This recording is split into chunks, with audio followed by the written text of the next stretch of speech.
کره کباب، اونم خونگی و با کیفیت بدون منقل. دیگه چی میخوای؟ سلام رفقا. 300 گرم گوشت چرخ کرده داریم، یه دونه پیاز که رندش میکنیم، آب میگیریم، با هم مخلوط میکنیم، زردچوبه اصلا، کمی فلفل سیاه و نمک و تمام.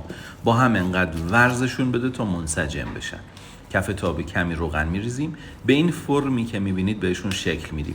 اگه بلدی تو قدیمای تهران به این کباب چی میگفتن اسمشو برام بنویس. 5-6 دقیقه که تفت خوردن از تابه در میاریم، 3 تا گوجه رو رنده میکنیم و تو همون تابه بدون اینکه بشوریمش میریزیم. 50 گرم هم کره کبابا رو روش میذاریم و چند دقیقه میذاریم جا بیفته. تو این فاصله پیاز قرمز رو خلال میکنیم، کبابامون رو با سس گوجه جذابش همراه پیاز و سماق و البته ریحون لقمه میکنیم.